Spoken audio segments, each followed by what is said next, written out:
जी hello दोस्तों, मैं हूं कमर चीमा। उम्मीद है आप लोग ठीक होंगे। दोस्तों, इंपॉर्टेंट स्टेटमेंट्स आ रही हैं भारत से, जहां भारत के NSA national security adviser Ajit Doval साहब, जिनके बारे में आपको पता है, मैं अक्सर ये कहता रहा हूं कि he is basically eyes and years of prime minister Modi. वो बंदा है जो सोचता है, प्लान करता है नेशनल सिक्योरिटी डोमेन में। और पर्टिकुलरली ये जो अमेरिका और कनाडा के साथ इनके जो मसले बने हैं, उसमें वो कह रहे हैं जी, अमित शाह ने ये कहा है। Amit Shah might have said that, लेकिन the man who is behind all this thing is मेरी असेसमेंट में दोवल साहब हैं। दोवल साहब ने एक स्टेटमेंट जारी की है that is directly not about Pakistan but indirectly about Pakistan. वो उन्होंने स्टेटमेंट जारी की है कि हमें दुश्मन को दुश्मन की बैटल ग्राउंड पे हराना है। हमें दुश्मन को दुश्मन की बैटल ग्राउंड पे हराना है, तब जाके अमन होगा। तब जाके अमन हमारी कंडीशन पे होगा। फॉर एग्ज़ाम्पल, इसमें इंडिया के लिए जो एनिमी है वो कौन है? इसको डाइसेक्ट कर लेना। क्या इंडिया चाइना के अंदर घुस सकता है? बीजिंग में जा सकता है? शंघाई में जा सकता है? एंड देन आप किस तरह की बैटल पिक करेंगे? With China they have to pick a battle which is expensive, which is protracted, which is out of control as well. कि चाइना के साथ तो अभी इंडिया मेरी असेसमेंट में बैटल के लिए तैयार ही नहीं है। बिकॉज़ अभी तो चाइनीज़ अपनी डिटरेंस एस्टेब्लिश कर रहे हैं। They are gathering. जो डॉक्टर जयशंकर ने रिसेंटली कहा था कि हम अपने से बड़े दुश्मन के साथ, अपने से बड़े मुल्क के साथ एक अननेसेसरी बैटल क्यों? Why should we pick an unnecessary battle with China? So it means the only country वे डॉक्टर वे एनएस दोवल साहब जो हैं, वो जिसके ही इज टॉकिंग अबाउट पाकिस्तान। तो पाकिस्तान की बात कर रहे हैं। एंड पाकिस्तान में जब वो बात करेंगे दोवल साहब, तो वो किस चीज़ को मेंशन करेंगे? आई थिंक वो कल कोई जिसे कहते हैं ना, किसी बुक लॉन्च पे खिताब कर रहे थे। और मेरा ख्याल है वो, क्या नाम है हमारे वो जो जज साहब हैं, उनकी बुक थी वो। और उस पे बात कर रहे थे, और वो ये चीज़ जो कहते हैं कि हमें दुश्मन की बैटल ग्राउंड में जाना चाहिए, दुश्मन की टर्फ पे जाके खेलना है, ठीक है?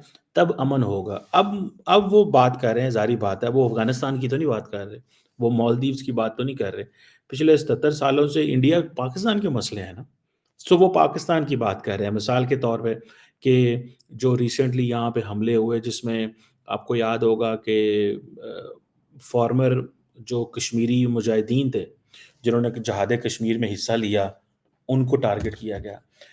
फिर क्या नाम था उसका यार, वो जो लश्कर-ए-तैयबा का है, उसके चीफ के घर के बाहर जो धमाका हुआ, whose is interest is it to target Hafiz Saeed? There is a question ना, for any target there must be someone who is a beneficiary. उसका कौन बेनिफिशियरी हो सकता है? चाइना तो बेनिफिशियरी नहीं है, ना मालदीव्स बेनिफिशियरी है, ना अफ़गानिस्तान बेनिफिशियरी है। लश्कर-ए-तैयबा का हाफ़िज़ सईद से तो कोई प्रॉब्लम नहीं, लश्कर-ए-तैयबा का तो सारी बात है इंडिया से प्रॉब्लम रहा है। तो क्वेश्चन ये है कि जो दोवल साहब बात कर रहे हैं, वो कह रहे हैं दुश्मन के अंदर जाओ।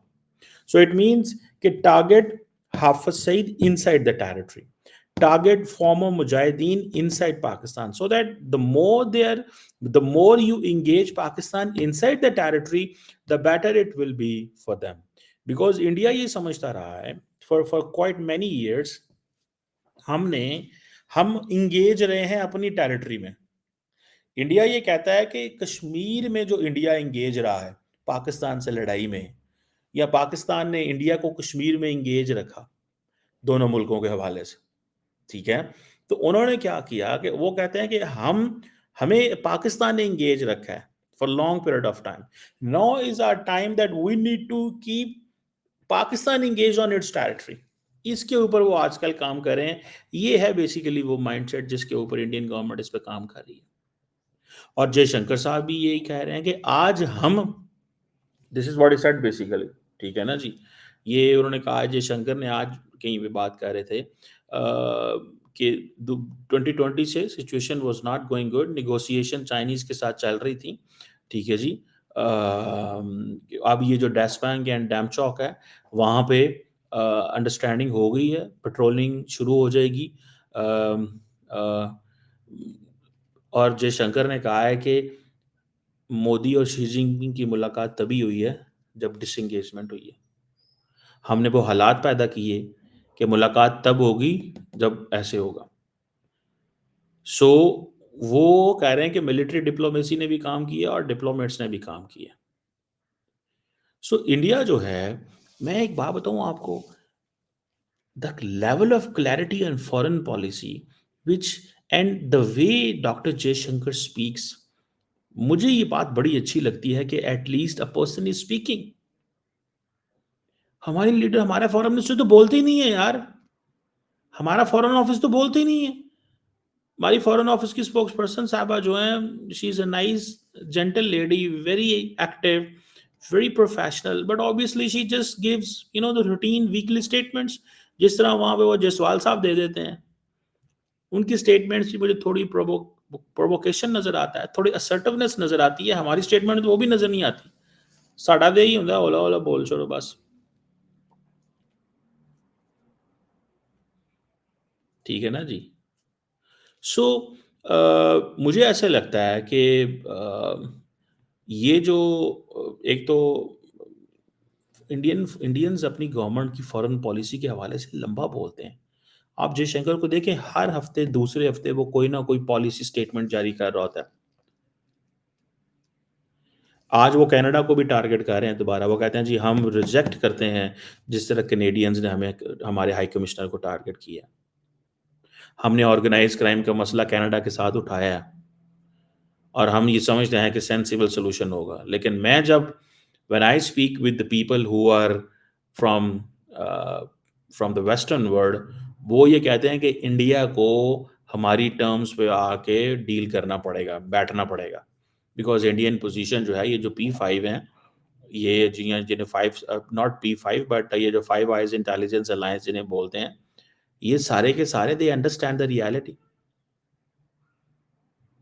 सो मुझे ऐसा लगता है कि जिसे कहते हैं ना कि Indians, they are talking with everyone, they are giving वो हर एक के साथ बात कर रहे हैं। और वो जो बात कर रहे हैं ना, कि वो कह रहे हैं हम टैक्टिक लेवल पे नहीं बात करते हैं। इंडिया वो पोजीशन लेता है जो थॉरो होती है, लंबी होती है, लॉन्ग टर्म होती है।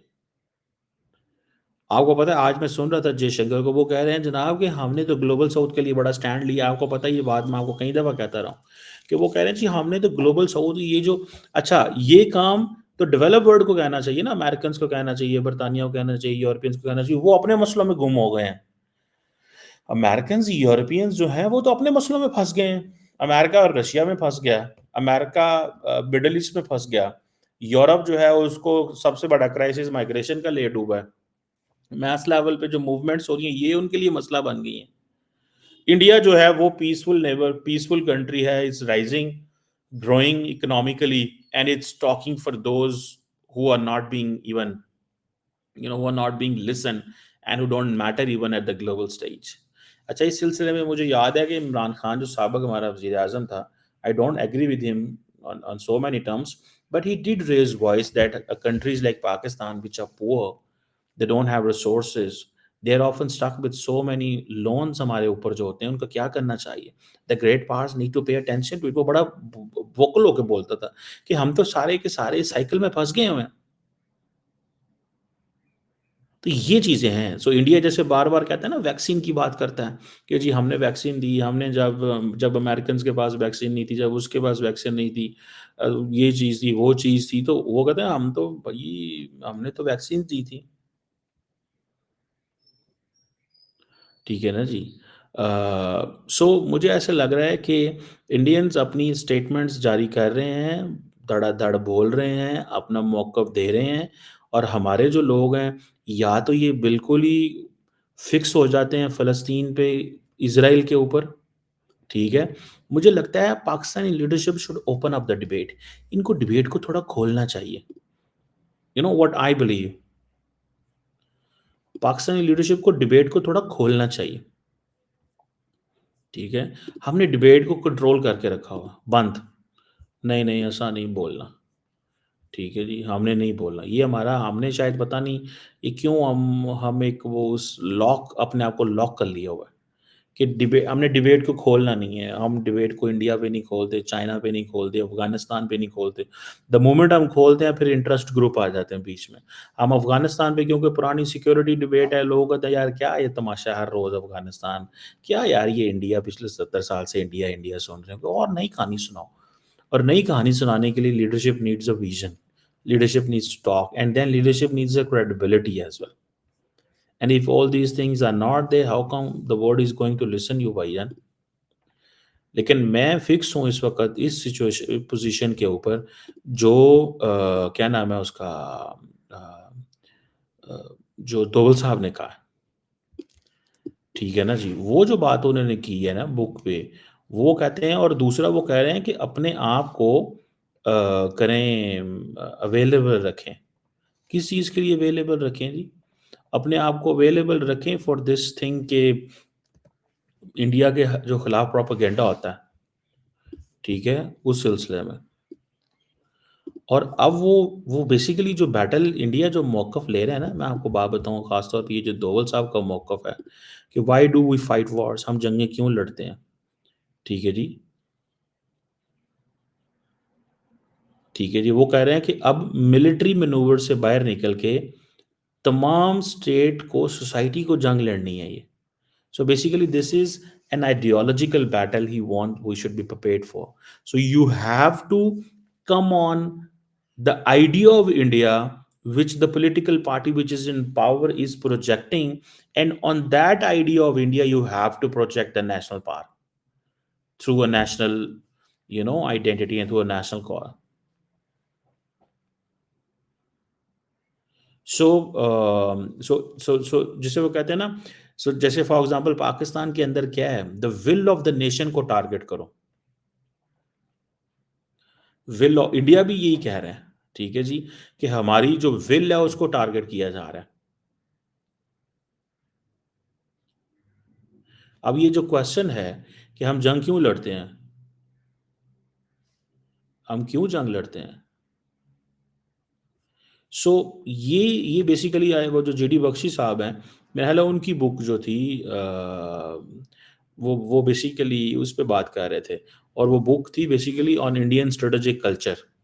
इंडियन स्ट्रेटेजिक कल्चर, अच्छा ये बड़ी वैसे मुझे याद है व्हेंस आई वाज़ मैं था उसमें यूनिवर्सिटी में था, तो मैंने इस पे एक लेक्चर लेक्चर तो नहीं कहना चाहिए, but I gave a presentation कि स्ट्रेटेजिक कल्चर क्या होता है, ठीक है?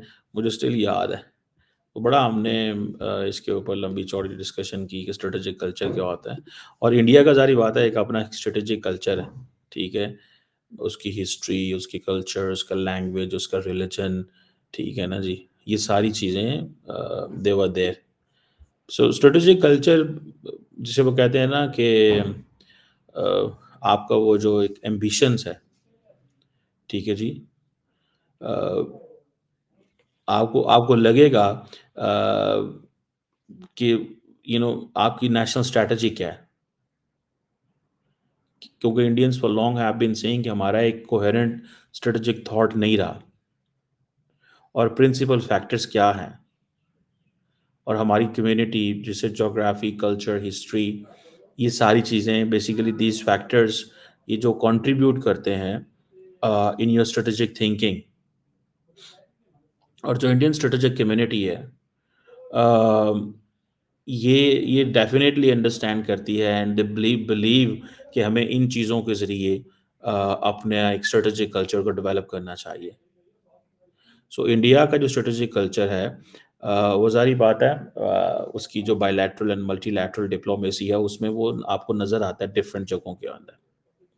और इंडिया के जो पुराने लोग हैं वो करते रहे हैं। लेकिन अब मुझे ऐसा लगता है कि इंडिया अपना जो ये मैं कहूँगा वैसे क्या नाम है जीडी बख्शी साहब को कि हमें वो अ, अगर if the book is available कि हमें हमसे दें कि स्ट्रेटेजिक कल्चर जो है बेसिकली इंडिया कहता है हमारा स्ट्रेटेजिक कल्चर है that goes into our roots, the civilization, Indian civilization and how to mix it with a modern manifestation. जो इंडिया स्ट्रेटेजिक ऑटोनॉमी की बात करता है। सो ये एंड देन वो सारी बात है अर्थशास्त्र और कुतेलिया और वो सारे जो माइंड्स हैं उनको इंगेज करना, उनको बीच में लेके आना। सो ये इंडियन स्ट्रेटेजिक कल्चर बड़ी इंटरेस्टिंग वो एक है इसकी एक जिसे आप कह लें कि ये पढ़ने वाली चीज़ है। और इसके ऊपर फिर कभी बात करेंगे स्ट्रेटेजिक कल्चर के ऊपर, बट जस्ट मोटी-मोटी आपसे जो बात कर रहा हूँ कि इंडिया अपने जो स्ट्रेटेजिक कल्चर है वो अपनी इन इन चीज़ों से ये जो स्ट्रेटेजिक इकोनॉमी की बात करता है, सिविलाइजेशन की बात करता है, अपनी हिस्ट्री की बात करता है, अपने वो जिसे कहते हैं ना वैल्यूज़ की बात करता है, रिलिजन की बात करता है। They do draw all that, वहीं से ड्रॉ होता है। बहरहाल मैं जो बात कर रहा था कि वहाँ पे बात करते-करते जयशंकर उसने दोवल साहब ने ये बात की है कि हमारी जो हम क्यों जंग लड़ते हैं या क्या करते हैं, हमें इन चीज़ों पे देखना है, ठीक है जी। और असल इंडिया को जो आजकल चैलेंज है वो पाकिस्तान को भी चैलेंज है। How to counter the narrative, narrative को कैसे काउंटर करना है ऑन सोशल मीडिया, ताकि इंडिया के जो डिफेंस फोर्सेस हैं, क्योंकि इंडिया कहता है हमारी जो डिफेंस फोर्सेस हैं उन पे हमला हो रहा है, हमारी नेशनल इंटेग्रिटी पे हमला हो रहा है। और वो इंडियन समझते हैं या तो बाहर से होता है या फिर इंटरनल लिबरल से होता है। ये पाकिस्तान भी कहता है कि हमें भी इंटरनल लिबरल्स चैलेंज करते हैं, ठीक है जी। सो और वो जो अब ये सोशल मीडिया की क्रेडिबिलिटी इरोड हो रही है because the moment social media came, I think मैं सुन रहा था जिसमें वो कह रहे थे कि जब भी कोई स्टोरी आती है तो पहले 4-6 घंटे में जो नैरेटिव प्रिवेल करता है वही प्रिवेल करता है। सो हाउ टू जिसे कहते हैं ना कैसे करना है सोशल मीडिया को काउंटर कैसे करना है, वो सारी की सारी चीज़ जो है ही टॉक्स ऑन दैट। बट ज़ाहिर बात है सोशल मीडिया, मैं आपको बात बताऊँ, it's not the information you are getting, it's how much you can process the information you are getting. The matter which one needs to understand is, and for that remember you need to read books, because you can only verify the information if you have a background knowledge. Newspapers or social media, this is a half baked information. Even newspaper, when I was teaching at the university, I always used to say to my students, at least read either long articles or the books, because long articles and the books can give you basically understanding. जो article होते हैं अखबार के या जो social media होता है, ये हाँ जिन लोगों के लिए आजकल टाइम नहीं है, दे कांट रीड नहीं कर सकते, दे वॉच एंड लिसन, गाड़ी में जा रहे हैं लगा ली कोई वीडियो लगा ली, सुन ली किसी की नॉनसेंस, हम जैसे लोगों की सुन ली कि यार ये क्या डक डक कर रहा है, सुनो इसको, ठीक है। So I think these are things. बहरहाल ये जो दोवल साहब ने और इन्होंने बात की है, मेरे लिए ये बड़ी इंपॉर्टेंट बात है भाई। I give it a lot of value. Doval साहब ने कहा है कि हमें दुश्मन के घर में घुस के चीज़ें मैनेज करनी है, तब जाके पीस हमारी टर्म्स पे आएगा। ये जो आज पाकिस्तान कह रहा है ना हम बात करना चाहते हैं, इंडिया कहता है हम नहीं करना चाहते, बिकॉज़ उनको पता है कि हमने पाकिस्तान को घर में एंगेज कर लिया हुआ है। तो इसलिए इंडिया की टर्म्स में अब बात होगी। This is what he is saying. So obviously, India, is a national security advisor of India. The Prime Minister Modi has put all resources at his disposal to make arrangements so that India's policy is successful. India is more relevant, and India, does all that in an offensive way rather than a defensive way. ठीक है ना जी? ये चीज़ें। Let's see. Uh, we will follow more this story. हाँ जी।